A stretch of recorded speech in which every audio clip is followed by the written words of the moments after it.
Kenapa nggak masuk ke Aster aja? Ini kita lihat based on fundamental data aja. Aster itu bagus kalau timnya itu bisa ganti, ya. Tapi selama timnya manajemennya itu nggak bisa ganti, maka menurut gua nggak. Aster itu cuma besar ketika lagi farming volume aja, pas airdrop aja. Sekarang ketika udah airdropnya udah selesai, ya ini udah nothing, udah nggak jadi apa-apa lagi. Kita lihat dari max supply-nya, Aster itu 8 kali lipat lebih banyak daripada Hyperliquid. Aster itu 8 billion, Hyperliquid ini 1 billion. Circulating-nya, Hyperliquid lebih kecil, tokenomics-nya juga lebih bagus. Venture capital allocation-nya, nah ini juga yang paling penting ya. Karena ketika venture capital, VC ini punya supply, maka kalian itu bisa didam. VC-nya Hyperliquid itu nggak ada. Jadi nggak ada yang bisa nyiram kalian, nggak ada yang bisa buang barang. Sedangkan Aster, ini ada yang bisa buang, yaitu Binance Labs atau Easy Eye Labs namanya.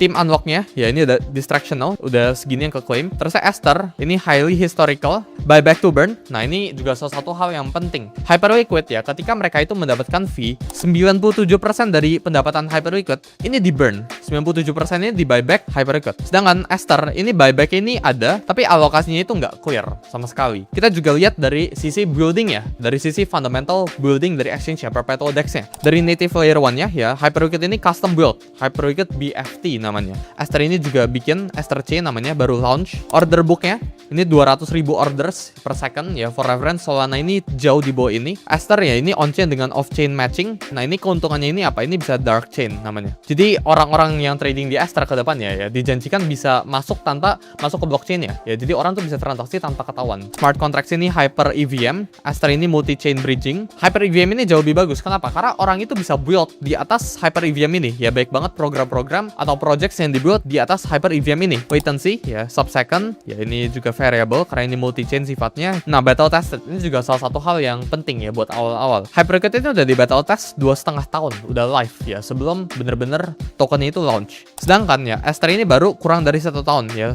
post merger. Jadi dari sisi building ya menurut gua Hyperliquid ini jauh lebih bagus.